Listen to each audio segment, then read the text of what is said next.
نبی کریم علیہ السلام کو جو اللہ کریم نے معراج کرائی، اس کا ذکر قرآن پاک کی مختلف آیتوں کے اندر آتا ہے۔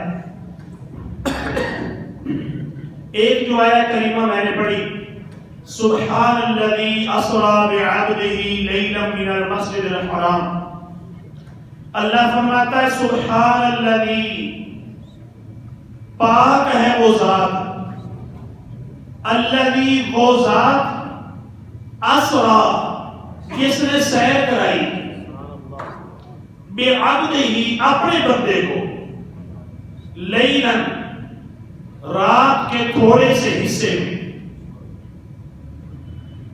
سیر کہاں سے شروع ہوئی؟ من المسجد الحرام، مسجد حرام سے سیر کی ابتدا ہوتی ہے، الی المسجد الاقصی، مسجد اقصی تک سیر جاتی ہے۔ مسجد اقصی کا تعارف اللہ کریم نے فرمایا کہ مسجد اقصی وہ ہے الذی بارکنا حولہ، جس کے باہر چاروں طرف ہم نے برکت نازل کی ہے، جس کے ارد گرد برکت ہے۔ یہ ہم نے سیر کیوں کرائی ہے؟ لنُرِیَہُ مِنْ آیاتنا، اللہ فرماتا ہے تاکہ ہم اپنے بندے کو اپنی کچھ نشانیاں دکھا دیں۔ اِنَّهُ هُوَ السَّمِيعُ الْبَصِيرُ، بے شک وہ سننے والا دیکھنے والا ہے۔ تو اس آیہ مبارکہ کے اندر اللہ کریم نے اپنے محبوب علیہ السلام کے ایک معجزے کا ذکر کیا۔ نبی کریم علیہ السلام کی فضیلت بیان کی گئی، اور ساتھ ہی اللہ کریم نے اپنی بھی شان کو بیان کیا کہ وہ جانے والے محبوب اپنی مرضی سے آ جا نہیں رہے، بلکہ لے کے جانے والا ان کو سیر کروا رہا ہے۔ اسرا، اس ذات نے سیر کروائی ہے۔ تو سب سے پہلا لفظ جو اللہ کریم نے ارشاد فرمایا نا، سبحان الذی، سبحان الذی، پاک ہے وہ ذات۔ ابھی الذی سے مراد، الذی سے مراد بھی اللہ کی ذات ہے۔ تو جس طرح ہم کہتے ہیں نا سبحان اللہ، اللہ پاک ہے، تو یہاں پر الذی اس میں موصول ہے، آگے اس کا صلہ آئے گا کہ پاک ہے وہ ذات جس نے اپنے بندے کو سیر کروائی۔ یا اللہ، تو نے اس سورت کی ابتدا لفظ سبحان سے کی ہے۔ سبحان الذی، یعنی سبحان اللہ جو تو نے یا اللہ شروع میں فرمایا ہے، اس کا مطلب کیا ہے؟ اللہ کریم نے سبحان اللہ فرمایا کہ سبحان اللہ، اللہ پاک ہے جس نے اپنے بندے کو سیر کروائی ہے۔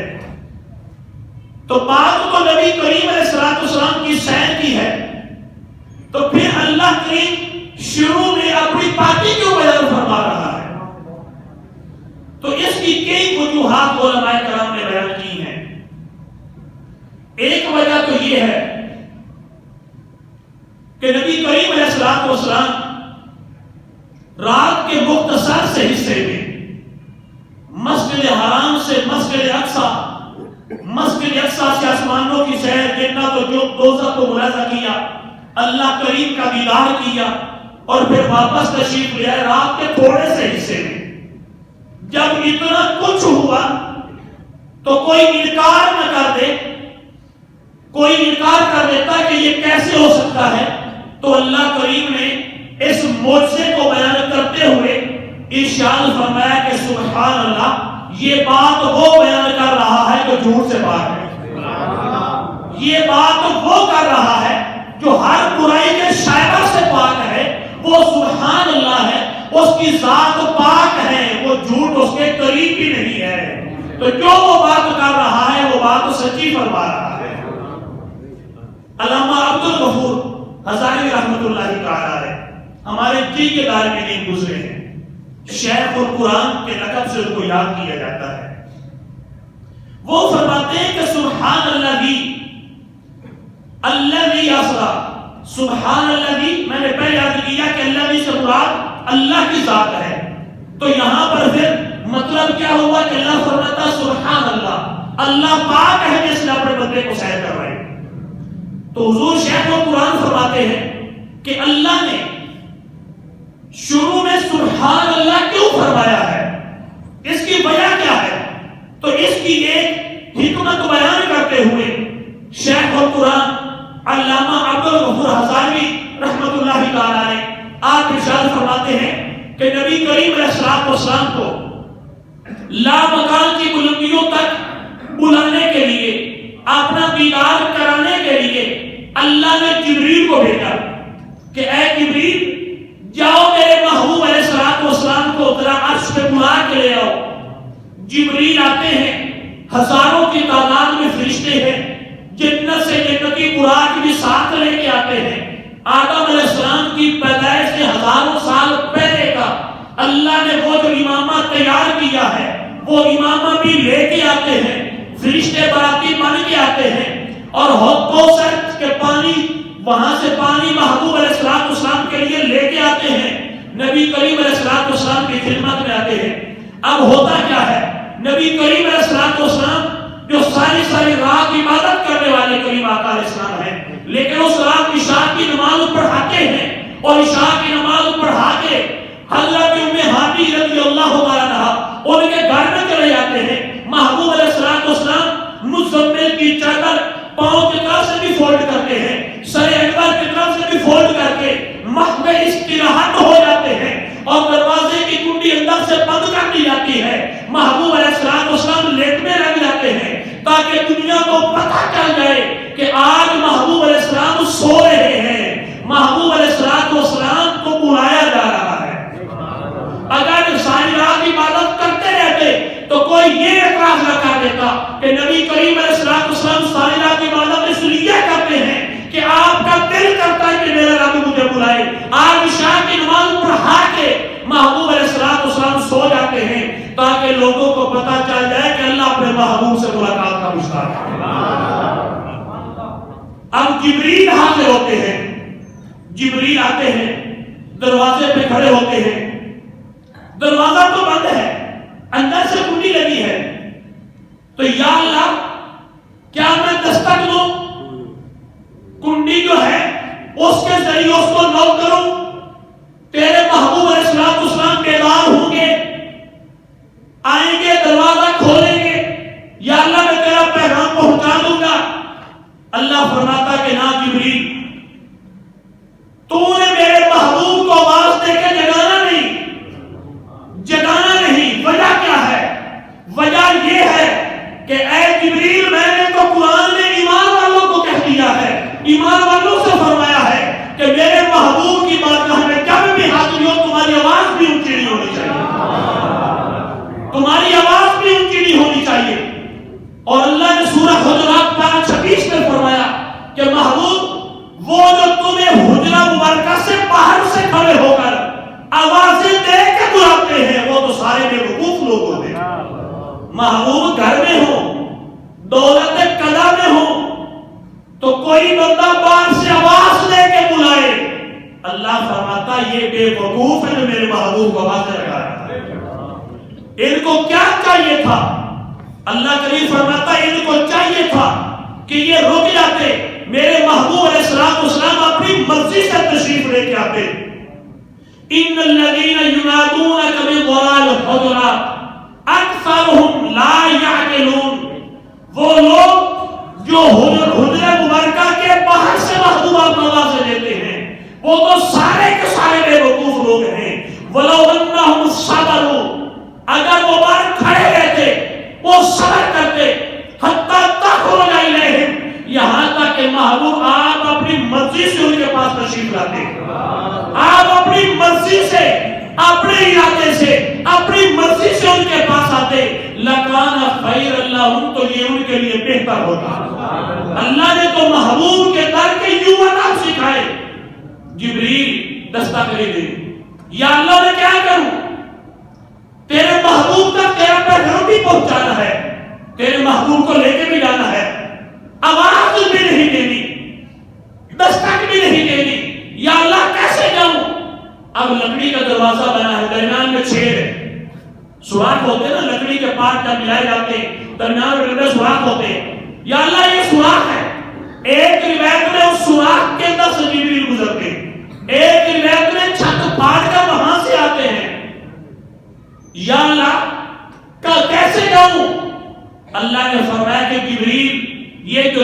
راستے کے درمیان میں یہ جو چھید ہے چھید سے گزر جائے.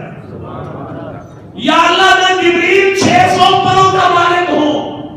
جبریل کے 600 پر بخاری کے حدیث کے مطابق ایک پر کو جبریل کھولے تو 7 زمینیں 7 آسمان ایک پر کے نیچے آ جاتے ہیں. 600 پروں کا مالک جبریل ہے. یا اللہ 600 پروں کا مالک ہو کر اس سوراخ سے گزر جاؤں. اللہ فرماتا ہے کہ جبریل میرے محبوب کے در پہ جانا ہے تو ہستی کو مٹا کے جانا ہے. رتبے یہ شانیں یہ محبوب کے صدقے ملی ہیں. جبریل آتے ہیں اب قدموں کی طرف کھڑے ہیں.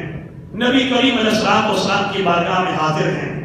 اب بھی آواز دینے کی اجازت نہیں, ہاتھ لگانے کی تو مجال نہیں, تو اب کیسے جگائیں؟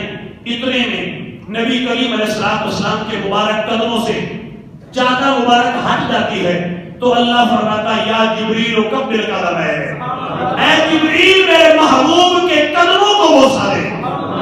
میرے محبوب علیہ السلام کے قدموں کو بوسا دے, کیونکہ جب میں نے جبریل تجھے کو بنایا تھا تیرے ہونٹوں میں نے کافور رکھا تھا.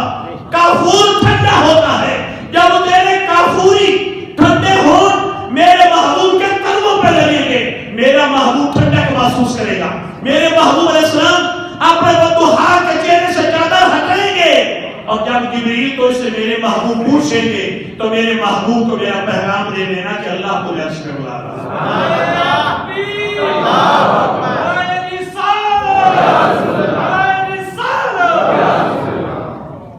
اب جبریل نے محبوب علیہ السلام کے قدموں کو بوسا دیا, مبارک قدموں کو بوسا دیا. سارے فرشتوں کا سردار ہو کر, ہر آسمانی کتاب کا حافظ ہو کر جبریل اس کے ہونٹ جو کسی پیر کے ہاتھوں کو کوئی بوسا دے تو فتوے یاد آتے, ماں باپ کے ہاتھوں کو بوسا دے تو فتوے یاد آتے, کسی ولی کے در کے سامنے عقیدت کے ساتھ بندہ ہاتھ سینے پر رکھ دے, ہاتھ بند کے کھڑا ہو جائے تو فتوے یاد آتے ہیں.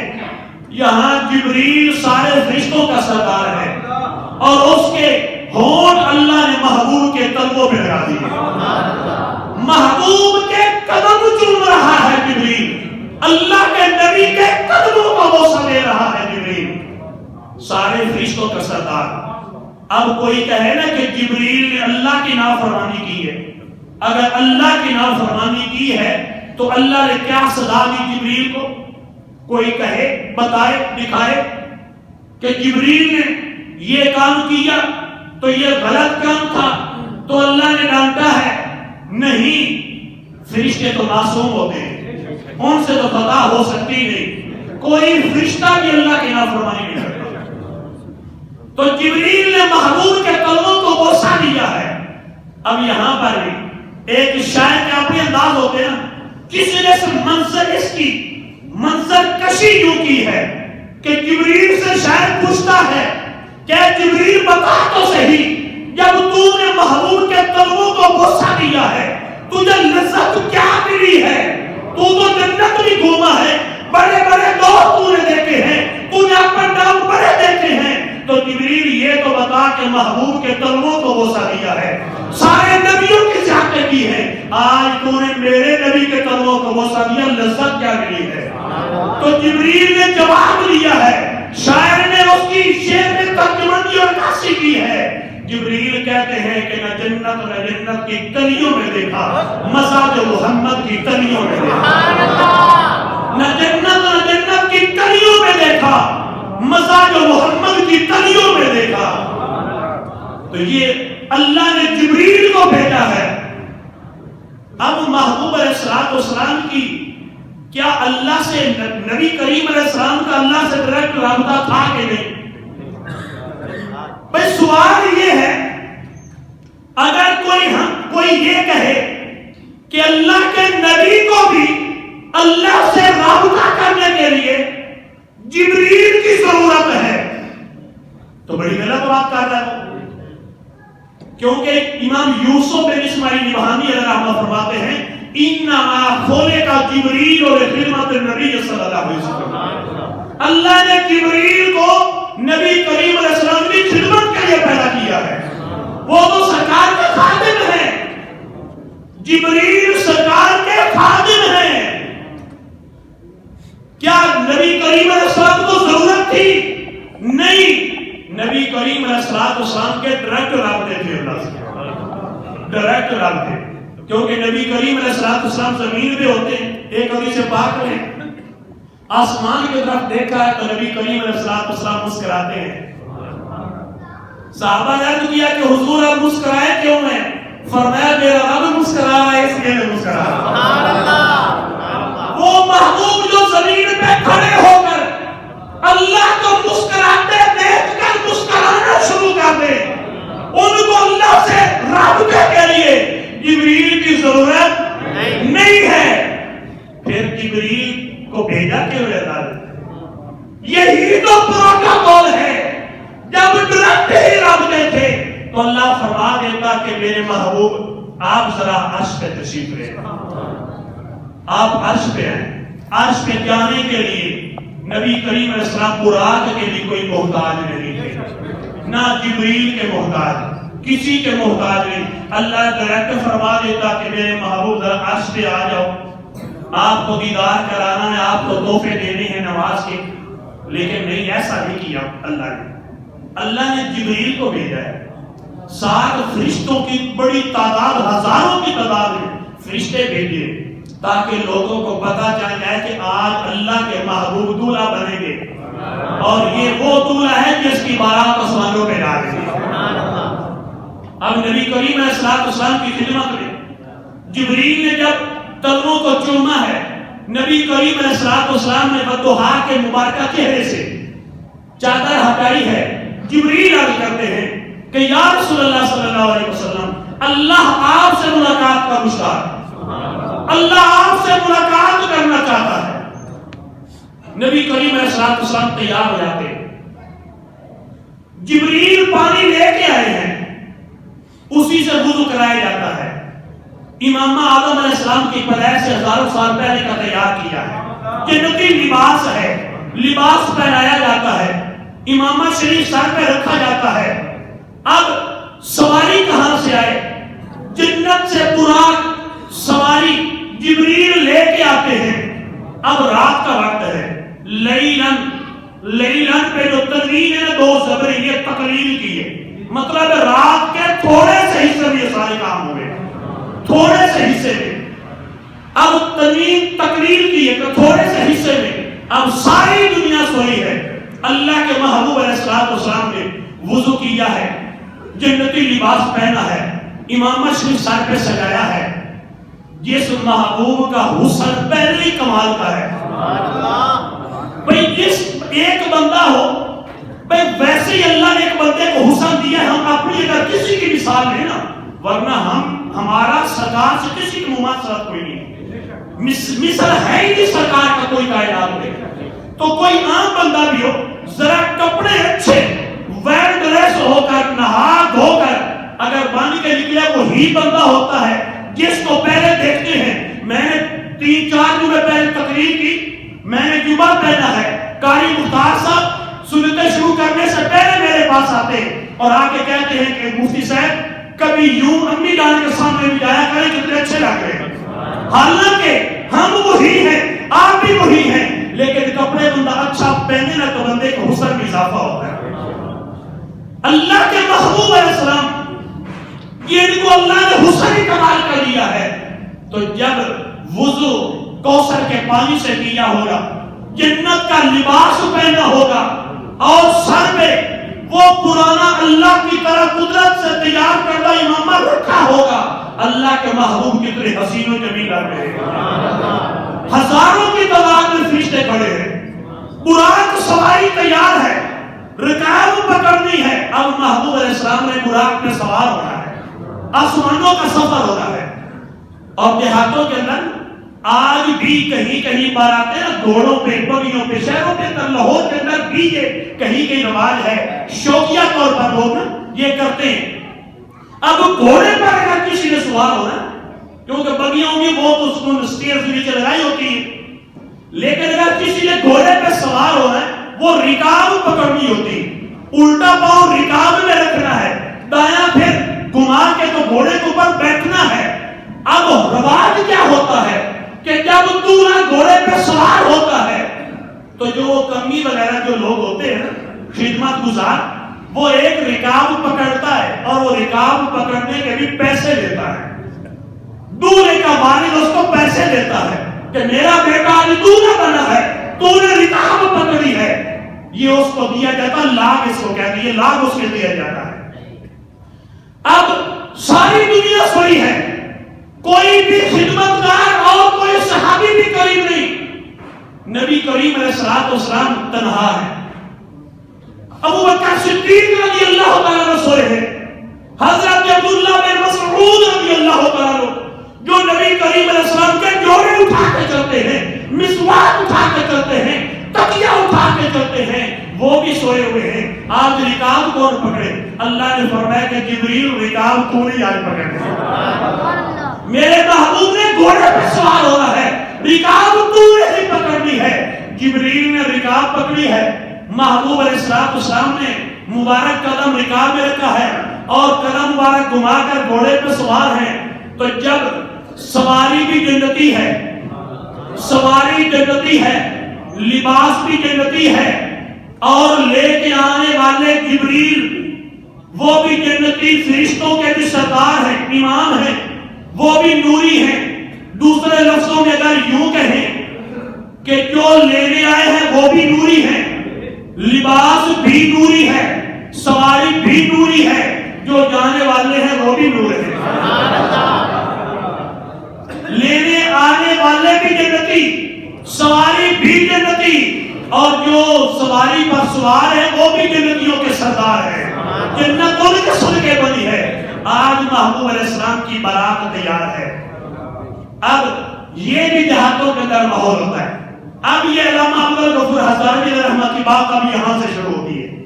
آپ فرماتے ہیں کہ جب دولہا تیار ہو کر بن سور کر گھوڑے پر سوار ہو جاتا ہے، قریب اس کی باجی کھڑی ہوتی ہے، بہن کھڑی ہوتی ہے، وہ اپنے بھائی کو دولہا بن کر گھوڑے پر سوار ہوتے دیکھتی ہے تو بہن کہتی ہے سبحان اللہ، بھائی کتنا خوبصورت لگ رہا ہے۔ ماں دیکھتی ہے، ماں جب دیکھتی ہے کہ میرا نور نظر، میرا لخت جگر، آج میرے خوابوں کی تعبیر ہوئی، میرے نور نظر کی شادی ہو رہی ہے، ماں جب دیکھتی ہے خوشی سے آنسو بھی آتے ہیں اور کہتی ہے سبحان اللہ، پتہ کتنا سونا ہے، سبحان اللہ، میرا بیٹا کتنا خوبصورت لگ رہا ہے۔ باپ جب دیکھتا ہے تو باپ کہتا ہے سبحان اللہ، میرا بیٹا، میرے بڑھاپے کا سہارا، میرا بیٹا، میرا نور نظر، میرا لخت جگر، میرے دل کا ٹکڑا کتنا خوبصورت لگ رہا ہے، آج میری امیدیں پوری ہو رہی ہیں، میرے بیٹے کی شادی ہو رہی ہے۔ تو باپ خوشی سے پھولا نہیں سماتا، باپ کہتا ہے سبحان اللہ۔ بہن بھائی کو دولہا بنے دیکھے تو کہے سبحان اللہ، ماں بیٹے کو دولہا بنے دیکھے کہے سبحان اللہ، باپ بیٹے کو دولہا بنا دیکھے کہے سبحان اللہ۔ آج نہ ماں ہے نہ باپ ہے اور بہن بھائی تھے نہیں، نبی کریم علیہ السلام کی امی جان ابو جان ویسے دنیا سے تشریف لے گئے، آج بہن بھی نہیں کہ وہ سبحان اللہ کہتی، بھائی بھی نہیں کہ سبحان اللہ کہتا، امی جان زندہ نہیں کہ سبحان اللہ کہتی، ابو جان زندہ نہیں کہ سبحان اللہ کہتے، آج کوئی بھی نہیں تھا، اللہ نے فرمایا سبحان اللہ بھی، محبوب آج کوئی بھی نہیں، تیرے یاد صدیق اکبر بھی نہیں ہے، کوئی صحابی بھی نہیں، امی جان بھی نہیں، ابو جان بھی نہیں، محبوب پریشان ہونا نہیں، تم دولہے بن کے براق پہ سوار ہو جاؤ، سبحان اللہ کی سوائے ہم کو لگائیں گے۔ تو اس لیے اللہ نے فرمایا سبحان اللہ، سبحان اللہ، محبوب دولہا بنے ہیں اور سبحان اللہ کی سدائیں خود اللہ کریم لگا رہا ہے، اللہ کو اپنے محبوب سے پیار کتنا رہا ہے۔ فرمایا سبحان اللہ کی پاک ہے وہ ذات اسرا بعبدہ لیلا، جس نے رات کے تھوڑے سے حصے میں اپنے محبوب کو سیر کروائی ہے، تھوڑے سے حصے میں۔ رات کو سیر کروائی. یا اللہ تو چاہتا تو دن کو بھی سیر کروا سکتا تھا. اور عقیدہ بھی عرض کر دو, جو اس سیر کا انکار کرے گا نا, مسجد حرام سے مسجد اقصی تک کا جو سفر ہے, جو اس کا انکار کرے گا مرتد, دائرہ اسلام سے خارج ہے, کیونکہ قرآن کے نص قطعی کا انکار کر رہا ہے. اب رات کے حصے میں سیر کی ہے, تھوڑے سے حصے میں, یا اللہ دن کو سیر ہو جاتی, رات کو ہی کیوں کی ہے؟ اس کی علماء نے حکمتیں بڑی بیان کی ہیں, بڑی حکمتیں, لیکن مجھے سب سے اچھی حکمت جو علماء نے بیان کی, جو اچھی لگی نا سب سے, وہ یہ ہے کہ اللہ نے رات کو اس لیے سیر کرائی تاکہ منکر اور مومن میں فرق ہو جائے. منکر اور مومن میں فرق ہو جائے. اگر لوگوں کے سامنے دن کو سارے کافر بھی کھڑے ہوتے, مومن بھی کھڑے ہوتے, سب کے سامنے نبی کریم علیہ السلام براق پہ سوار ہوتے, یوں فرشتوں کی جماعتیں آتی, سرکار تشریف لے جاتے, سفر کر کے واپس آتے, تو سب نے دیکھا ہونا تھا یہ کار کس نے کرنا تھا. رات کو سیر کروائیے جب سارے سو رہے ہو. صبح آ کے نبی کریم علیہ السلام نے بتایا ہے کہ ہم اس رات کو جنت گھوم آئے ہیں, دوزخ کا معائنہ کر لیا ہے, 7 آسمان گھومے ہیں, نبیوں سے ملاقاتیں کر لی ہیں, اقصی میں ہم نے سارے نبیوں کو نماز پڑھائی ہے. یہ ساری باتیں جب نبی کریم علیہ السلام بتاتے ہیں, اس کے بعد پتا چلتا ہے کہ ایک صدیق اکبر بن جاتا ہے, ابو جہل بن جاتا ہے.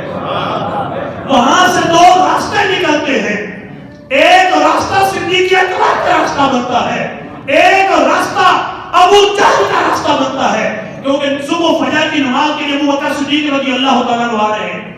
آگے سے ابو جہل ملتا ہے اور کہتے ہیں کہ صدیق کیا تمہیں پتا ہے کہ تمہارے صاحب, تمہارے نبی وہ یہ فرما رہے ہیں کہ وہ رات کو عشاء کی تمہیں نماز پڑھانے کے بعد یہاں سے گئے ہیں, مسجد اقصی میں نبیوں کو نماز پڑھائی ہے, اور پھر آسمانوں پہ گئے ہیں, اللہ کا دیدار بھی کیا ہے, جنت و جہنم کے معائنے بھی کیے ہیں. تو اے صدیق اگر کوئی بندہ, اے صدیق اگر کوئی بندہ یوں کہے کہ وہ عشاء کے بعد یوں نکلا, اقصی تک پہنچا, مسجد اقصی سے نکل کر آسمانوں تک پہنچا, عرش اولی تک پہنچا, اللہ کا دیدار کیا اور راتوں رات واپس آ گیا, صدیق اکبر فرماتے ہیں وہ جھوٹ بول رہا ہے. جو ایسا کہے وہ جھوٹ بولتا ہے. ابو جہل کہتا ہے کہ یہی بات تیرے نبی فرماتے ہیں. تو صدیق اکبر فرماتے ہیں اگر وہ فرماتے ہیں تو سچ فرماتے ہیں, وہ فرماتے ہیں تو سچ فرماتے ہیں. یہی تو راستے, یہی تو معجزہ معراج ہے.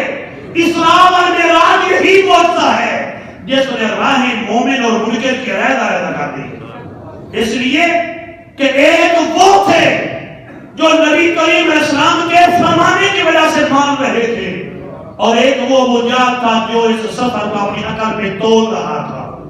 نبی کی شان کو تول تول کے نہیں, سینہ کھول کے مانا جاتا ہے. تو میرے بھائی, اسرا بعبدہ لیلا من المسجد الحرام الى المسجد الاقصی. اب یہ ترجمہ ترجمہ بھی سمجھا رہا ہوا ہے. اللہ فرماتا ہے کہ یہ جو سیر شروع ہوئی, جو سیر تھی مسجد حرام سے شروع ہوئی, الى المسجد الاقصی, مسجد اقصی تک جاتی ہے. مسجد حرام سے شروع ہو کر مسجد اقصی تک جاتی ہے. یہ سیر ہوئی, اور مسجد اقصی سے آگے پھر معراج, آسمانوں کا سفر. اس میں کیا حکمت ہے کہ سیر ایک مسجد سے لے کر دوسری مسجد تک ہے, وہاں سے اللہ کی بارگاہ میں قرب الہی پانا ہے مزید. تو اس کا جو نقطہ علماء نے بیان کیا ہے بڑا کمال کا, کہ جو بندہ بھی چاہتا ہے کہ میں اللہ کی بارگاہ میں مقرب ہو جاؤں, میری اللہ کی بارگاہ میں پہلیو بن جائے, اللہ کی بارگاہ کا میں مقبول بندہ بن جاؤں, اس کو چاہیے کہ مسجد سے تعلق لگائے, مسجد سے تعلق لگائے. کیونکہ اللہ نے اپنے محبوب کو بلانا تو تھا ہی، اللہ چاہتا تو حضرت ام ہانی کے گھر سے ہی ڈائریکٹ بلا لیتا، اللہ چاہتا تو نبی کریم علیہ السلام کے مبارک گھر سے ہی آسمانوں پہ بلا لیتا، لیکن اللہ نے ابتدا بھی سیر کی مسجد سے کی ہے اور سیر کی انتہا بھی مسجد سے کی، آگے قرب کے لیے پھر مسجد سے ہی سفر شروع ہوا، مسجد میں جانا، مسجد سے مسجد جانا اور پھر مسجد سے اللہ کی بارگاہ میں جانا، یہ معراج کا درس ہے کہ مسجد میں جاؤ اگر اللہ کا قرب چاہتے ہو تو۔ نبی کریم علیہ السلام مسجد حرام میں تشریف لے، وہاں سے مسجد اقصی میں تشریف لے اور پھر وہاں سے نبی کریم علیہ السلام اللہ کی بارگاہ میں۔ تو اللہ کا قرب پانے کے لیے مسجد میں آنا ضروری ہے۔ تو جو کہتے ہیں نا کہ نہیں شریعت اور ہے طریقت اور ہے، تو وہ شریعت میں بہت بڑا افتراء باندھتے ہیں، وہ شیطان کے پیروکار ہو سکتے ہیں، کبھی نبی کریم علیہ السلام کے پیروکار نہیں ہو سکتے، کیونکہ شریعت اور طریقہ طرح طرح ہے۔ پیری مریدی بعد میں ہے، پہلے شریعت ہے، پیر بعد میں ہے، پہلے نبی کریم علیہ السلام کے احکامات کی پیروی ہو۔ مسجد کو اہمیت دینا یہ قرآن کا تقاضا ہے، قرآن چاہتا ہے کہ اگر اللہ کا قرب تم نے پانا ہے تو مسجد میں آ جاؤ، مسجد میں آؤ گے تمہاری اللہ کی بارگاہ تک رسائی ہو جائے۔ یوں بھی تو ہو سکتا تھا، ایک نکتہ یہ بھی اللہ فرماتا ہے مسجد حرام سے مسجد اقصی تک سیر کریں، یوں اللہ نے کیوں نہیں کیا کہ مسجد اقصی سے سیر شروع ہوتی، مسجد حرام میں محبوب آتے، یہاں سے آسمانوں کو جاتے، سیر شروع مسجد حرام سے ہوئی ہے، مسجد اقصی تک وہاں سے آسمانوں کا سفر، اس کا الٹ ہو جاتا کہ مسجد اقصی میں پہلے محبوب علیہ السلام کو لایا جاتا، وہاں سے مسجد حرام میں تشریف لے کے آتے، وہاں سے آسمانوں کو جاتے۔ اس کی بھی علماء نے وضاحت کی ہے، یہ بھی شاید آپ پہلی مرتبہ سنتے ہیں۔ کیوں؟ اس لیے کہ مسجد حرام بنی پہلے ہے اور مسجد اقصی بنی بعد میں ہے، تو جو پہلے بنی ہے سیر وہاں سے شروع ہوئی ہے، جو بعد میں بنی ہے وہاں تک سیر گئی ہے۔ حدیث پاک میں نبی کریم علیہ السلام سے پوچھا گیا کہ حضور سب سے پہلے کون سی مسجد بنائی گئی؟ تو ارشاد فرمایا سب سے پہلے مسجد حرام بنائی گئی، یا کیا مسجد؟ سب سے پہلی مسجد حرام بنائی گئی۔ حضور پھر اس کے بعد فرمایا اس کے بعد اللہ کی طرف سے مسجد اقصی بنائی گئی، مسجد اقصی بعد میں بنائی گئی۔ عرض کیا کہ حضور کتنے سال بعد میں مسجد اقصی بنی ہے؟ فرمایا 40 سال کے بعد۔ مسجد حرام سے مسجد اقصی 40 سال بعد میں جا کے بنی ہے، تو جب مسجد حرام بنی پہلے ہے تو اس لیے اللہ نے سیر بھی یہاں سے شروع کی ہے، کیونکہ جو پرانے مرکز ہوتے ہیں نا، پرانی مسجد ہوتی ہیں، قرآن یہ بتا رہا ہے کہ ان کی ویلیو زیادہ ہوتی ہے۔ جو قریب محلوں میں بدامنی پھیلانے کے لیے، فساد پھیلانے کے لیے مکان کرائے پہ لے کر مسجدیں شروع کر دیں، فساد پھیلانے کے لیے، ان مسجدوں کی اللہ کی بارگاہ میں ویلیو نہیں ہوتی، کیونکہ وہ مسجد اصلیہ بنائی جاتی ہے کہ یہ جو قریب یا رسول اللہ والوں کی مسجد ہے نا، اس کے نمازی نگاہ رہیں، ہمارا گھیرا ذرا وسیع ہو جائے، ان کا گھیرا کم کر دیں، ہم اپنا جال بچھانے میں کامیاب ہو جائیں، تو یہ اللہ اور اس کے رسول کے احکامات کی صریح خلاف ورزی۔ اور یقیناً قطعاً جہاں مسجد آباد ہے، کیونکہ اللہ کریم نے قرآن میں فرمایا کہ جو مسجدوں کو برباد کرنے کی کوشش کرے، کوشش یہ کرے کہ مسجد میں اللہ کا ذکر گھٹ جائے، وہ ظالم ہے۔ من اظلم ممن منع مساجد اللہ یذکر فیہا، اس سے بڑا ظالم کوئی ہو ہی نہیں سکتا جو اللہ کے گھر کے ذکر سے روک دے۔ ایک جگہ لوگ آتے ہیں، اب 7 مسجد، اگر ضرورت ہو، اگر ضرورت ہے تو پھر تو بنائی جائے،